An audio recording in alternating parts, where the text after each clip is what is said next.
It ain't fire. So why don't you do that, man, dear? I'm alright. Nobody worry about me. You got to give me a fire. I've been blessed to know this next guest for over 25 years. And through the years, I've always been in awe as I've watched Kenny Loggins wow audiences all over the world and inspire them with his amazing music. Join us now for part 2 of an interview from his home in Montecito, California. Kenny, welcome to the show. Hi, Kat. It's good to be here. Now you have lived the most amazing life. So many people have listened to your music, love your music because of the soulfulness of the heart. The stuff that reaches the most people, the music of mine that I think reaches the most people is the stuff when I dig in the deepest and try to get in touch with whatever's working on me. Right. And the other night, my lady and I watched, Lisa and I watched the Christmas Chronicles, which I had never seen. And I found myself weeping and I thought, okay, something's up here. It's not that good a movie. Right. And I realized that it's just the situation we're in, that I really can't be with my family this year, that we're doing the best we can. We talk. I have a new grandchild. Crosby had a little boy, so now Crosby's got my Crosby. Yeah. Has a little boy named Boomy and a 5-year-old daughter named Pfeiffer. I met Pfeiffer. I was over at their house. She is adorable. Oh yeah, she's amazing. She's the sunniest little kid. Oh. And we rarely actually get to be in each other's presence.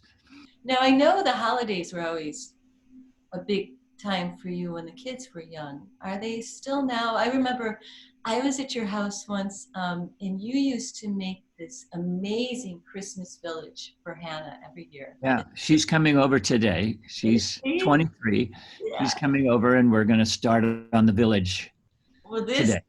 She was about maybe 10 or 11 at this time when I was over at the play, and we made cookies, Christmas cookies in the kitchen. Oh my God. And we were laughing and having such a great time that we forgot about one of the batches of cookies. And so smoke was pouring out. And you're like, guys, I'm buying cookies. I don't think I'm insured enough for the two of you to make Christmas cookies. Yeah.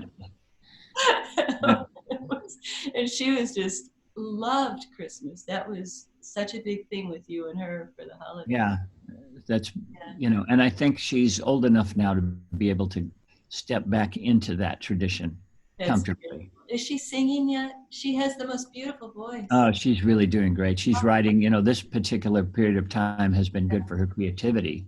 Right. She's kind of shy anyway, so she'll spend a lot of time in her room writing. She plays piano and guitar. And she's got a great voice. I love her. Very beautiful voice. Yeah. She records as Hannah Aluna.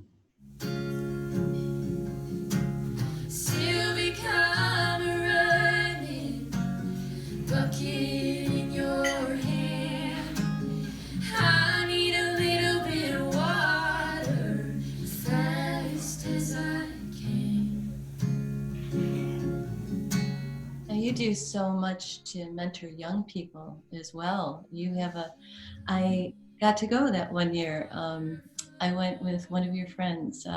We went to see you, what was it, Teen Star?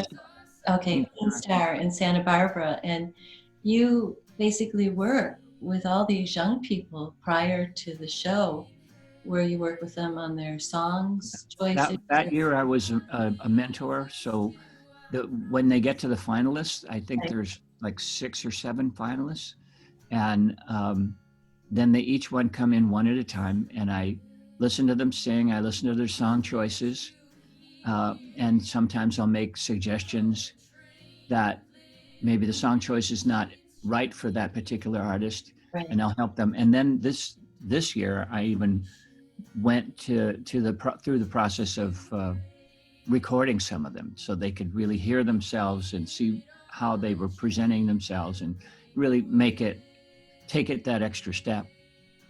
And I think it's, in a way, it's partly because I wish that I would have had that in my life at that time. Right. You know, somebody to really work with. And looking back, I kind of did. I had a guitar teacher, a really great guy named Rod Ruggles, who was very encouraging for me. And I really learned to start playing guitar and singing in his den, you know, Wow. working on folk music. That's And but I think it's really important to have an older person come in and really help validate what you're doing.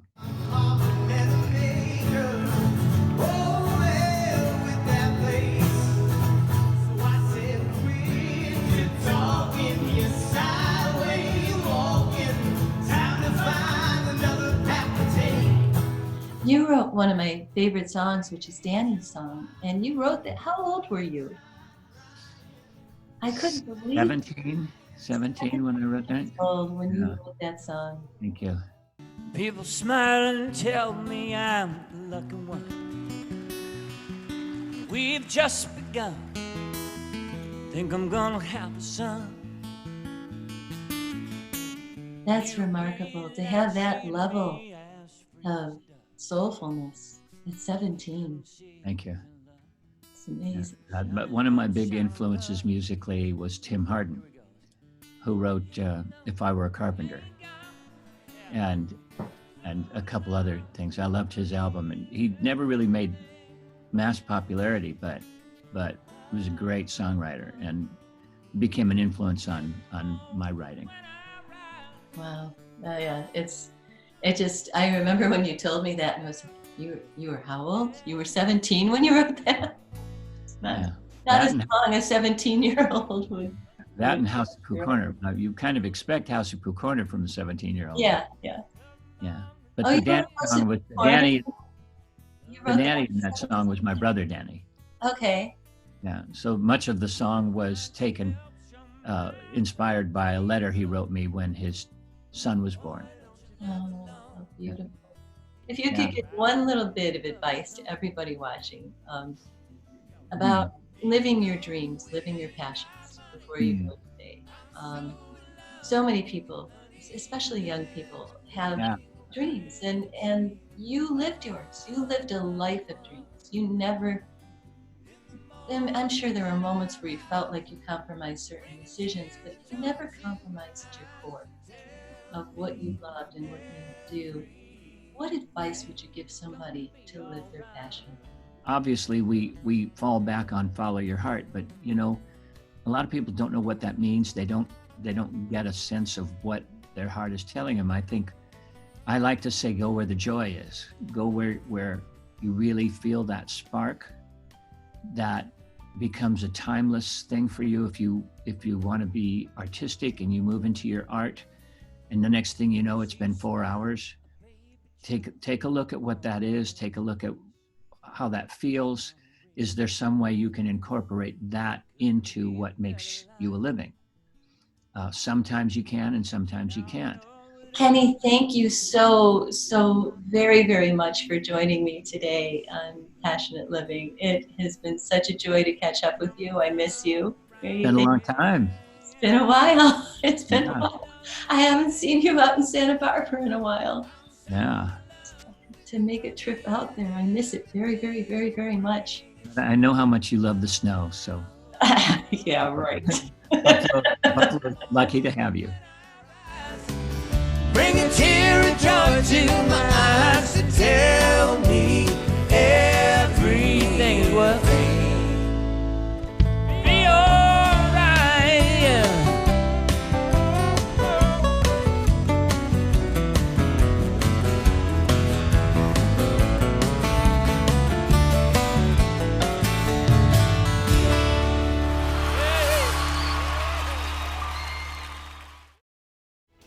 Thank you for joining us today on this magical ride into Passionate Living. Join us each week on Tuesday and Thursday evenings at 8 and Sunday mornings at 11. Plus, you can view segments of our show on YouTube at passionateliving.tv or on our website at passionateliving.com. Our goal in producing the show is to inspire you to live your dreams, as your journey will end up affecting the world around you in a powerful way. We hope you'll join us each week as we journey into the realms of passionate living. Until our next adventure, remember to take at least one baby step to bring you a little closer to living your dreams.